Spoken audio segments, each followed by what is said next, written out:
সুন্দরবন জঙ্গলে একটা খুব গরিব স্বামী স্ত্রী বাস করত, যাদের নাম ছিল বাবলি চিড়িয়া আর বান্টি চিড়িয়া। দুজনেই তাদের ভাঙা ঘরের মধ্যে দিন কাটাচ্ছিল। বর্ষার দিন শুরু হয়ে গিয়েছিল।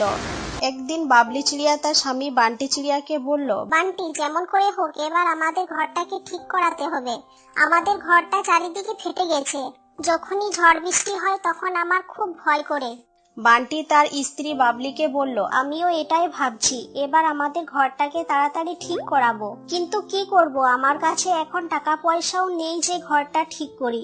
বেশি চিন্তা করো না, বেশি চিন্তা করলে শরীর খারাপ হবে। আমাদের মতো গরিবদের 2 বেলা পেট ভরে ভাত পাই, এটাই যথেষ্ট। তখন বান্টি চিড়িয়া বলল, যা হবে দেখা যাবে, যখন ভগবান আমাদের মুখ পানে চাইবে তখন ঠিক ঘর ঠিক হয়ে যাবে।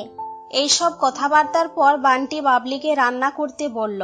তারপর বাবলি রান্না করতে লাগলো। রান্না করার সময় বাবলি চিড়িয়ার খুব মাথা ঘুরছিল, আর বাবলি চিড়িয়া সেখানে অজ্ঞান হয়ে গেল। যখন বান্টি রান্নাঘরে এসে বাবলিকে অজ্ঞান অবস্থায় দেখলো, তখন বান্টি খুব চিন্তায় পড়ে গেল। আর বান্টি তাড়াতাড়ি ডাক্তারখানায় গিয়ে ডক্টর মতি চিড়িয়াকে ডেকে নিয়ে এলো। ডক্টর মতি চিড়িয়া বাবলির চিকিৎসা করে বান্টিকে বলল, চিন্তা করার কোনো দরকার নেই। এটা তো খুশির খবর, বাবলি মা হতে চলেছে। এবার থেকে বাবলিকে খুব সাবধানে রাখবে। একদিন হঠাৎ করে খুব জোরে ঝড় বৃষ্টি শুরু হয়ে গেল। বাবলি চিড়িয়া তার স্বামীকে বলল, দেখো কত জোরে ঝড় বৃষ্টি হচ্ছে, আমাকে তো খুব ভয় লাগছে। কিছু যেন দুর্ঘটনা না হয়ে যায়। যত মেঘ ডাকছে তত বিদ্যুৎও চমকাচ্ছে। তখন বান্টি চিড়িয়া বলল, তুমি একদম চিন্তা করবে না, আমাদের কিছু জিনিসপত্র গুটিয়ে নাও। আমরা আমার বন্ধু রকিতদার কাছে যাই, চলো। ওর পাকা বাড়ি আছে। যতক্ষণ না ঝড় বৃষ্টি থামছে ততক্ষণ না হয় আমরা ওখানেই থাকবো।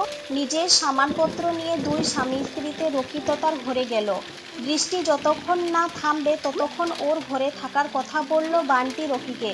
রকি এসব দেখে ভাবতে লাগলো, যদি আমি এদেরকে এখানে থাকতে দিই তাহলে এরা যতদিন না বাচ্চা জন্ম নেবে ততদিন এখান থেকে এরা যাবে না। তাই রকি তোতা তাদের কোনো সাহায্য করতে পারবে না বলে দিল। এইভাবেই বৃষ্টির মধ্যে 2 স্বামী স্ত্রীতে আরো কয়েকটা বন্ধুর বাড়ি গেল, কিন্তু কেউ তাদের সাহায্য করলো না। তারা দুজনেই খুব চিন্তায় পড়ে গেল। শেষমেশ তারা তাদের পুরনো বাড়ির মধ্যে ফিরে এলো। বান্টি চিড়িয়া খুব দুঃখিত হয়ে বলল, এই ঝড় বৃষ্টিতে আমার বন্ধুরাও আমার কোনো সাহায্য করলো না। হে ভগবান, এবার তুমি আমাদের রক্ষা করো আর দয়া করে ঝড় বৃষ্টি থামিয়ে দাও। যেন সত্যি করে ভগবান তার ডাক শুনে নিল, আর সাথে সাথে ঝড় বৃষ্টি থেমে গেল। পরের দিন বাবলি চিড়িয়া আর বান্টি চিড়িয়া দুজনে নতুন ঘরের সন্ধানে বেরিয়ে পড়ল। যেতে যেতে রাস্তার মধ্যে একটা খুব বড় জুতো পড়ে থাকতে দেখলো। জুতোটা খুব মজবুত ছিল, এজন্য 2 স্বামী স্ত্রীতে মিলে ওই জুতোটাকে নিয়ে গেল। আর ওই বড় জুতোটাতে খুব সুন্দরভাবে ঘর বানিয়ে তারা থাকতে লাগলো। এইভাবে বান্টি চিড়িয়া আর বাবলি চিড়িয়া তাদের জুতোর ঘরটাতে দিব্যি সংসার করছিল আর সুরক্ষিত ছিল। এই জন্য বলে, যার কেউ নেই তার ভগবান আছে, যার একটা রাস্তা বন্ধ হলে তার 1000টা রাস্তা খুলে যায়। বন্ধুরা, এটা ছিল আমাদের আজকের গল্প।